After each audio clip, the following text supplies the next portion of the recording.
Hi everyone, and welcome to my updated guide for the Impale Demon Hunter in Diablo 3 Season 30. This is going to be probably the best, or at least one of the best solo speed farming builds in Season 30. Reason is, it just got buffed pretty heavily actually, so in the patch notes here we have a juicy upgrade for Impale, giving it roughly plus 4 GRs of extra damage, which is pretty powerful.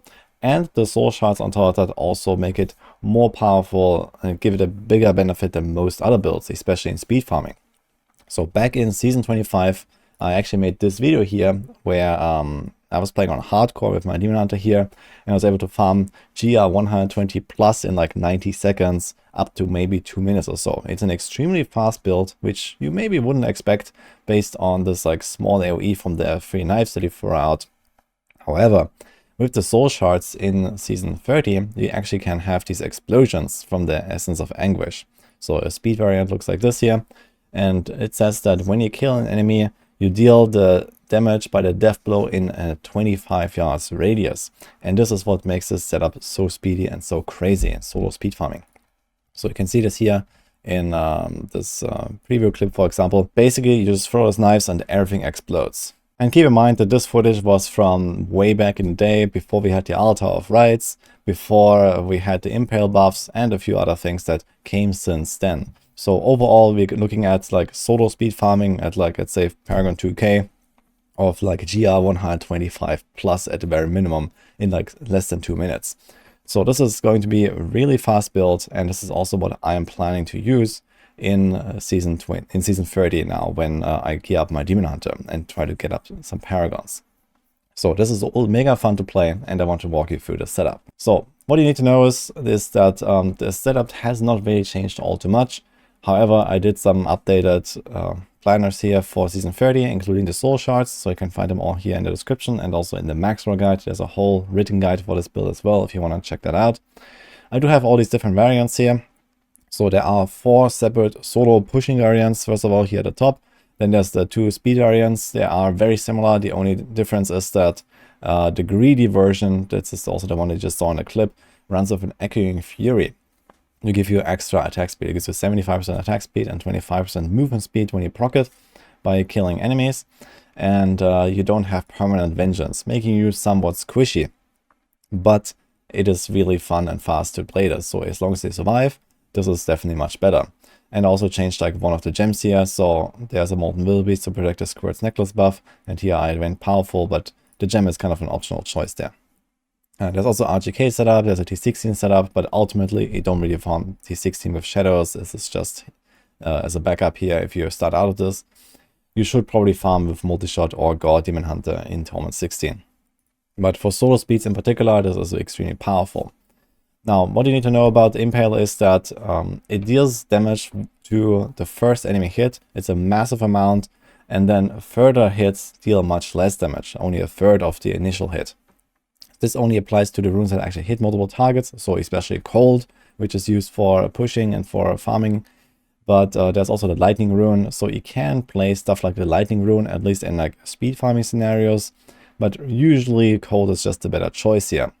There is also the option to play Fire, but this is mostly a push thing, or for Rift Guardian Killer, for example, with Fire giving you effectively double single target damage, but no AoE damage whatsoever.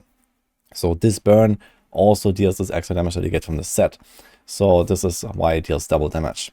But outside of that, most of the playstyles are fairly similar. You just throw the knives, you try to hit like the priority targets, like elites or so, first with this like, fan of knives basically to throw out.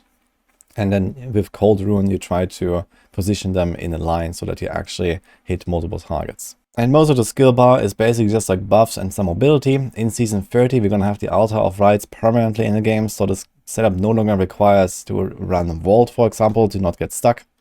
So the non-season variants still have Vault here, for example, but the season variants don't need that. You can just run Smokescreen, you can have like another defensive skill, or like a companion here. Or there's like the Fan of Knives, for example, with the stun. So this is due to the soul shard here in Season 30. I decided to go for the stun, but this is also optional. You can also go for example, the armor Fan of Knives, or you can have a Caltrops in there, or whatever you want, really. So it doesn't really matter all too much. And for the passes, we also just have a bunch of damage passes here, Call the Weak, Ambush. Numbing Traps is really nice because it gives you extra damage reduction, awareness. In general, the setup is not really the tankiest.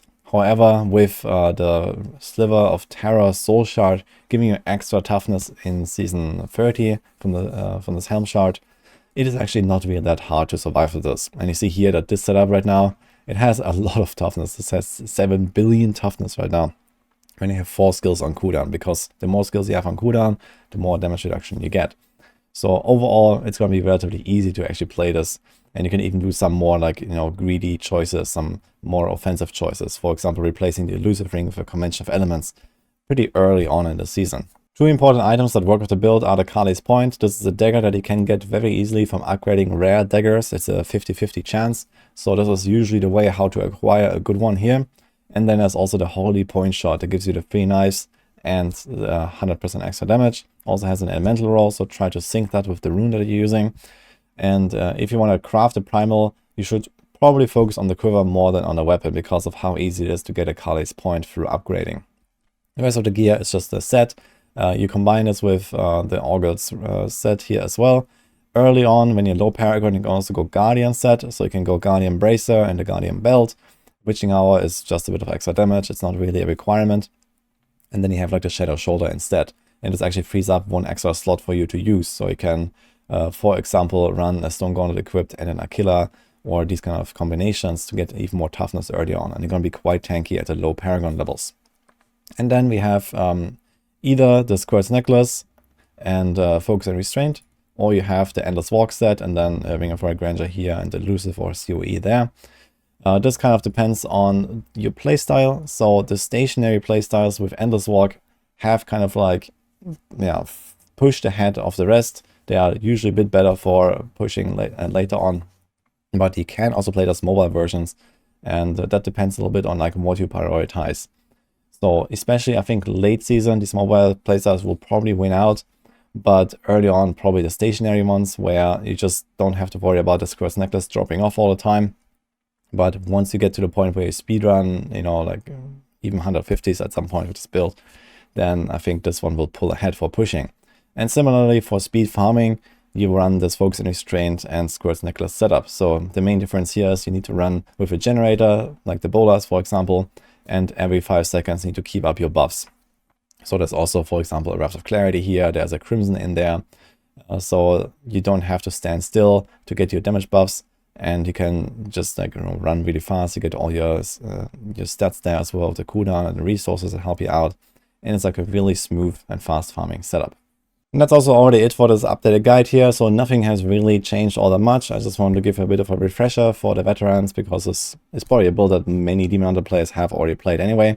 But with the Soul Shards coming up, this is going to be extremely fun. And I'm really looking forward to play this on Friday.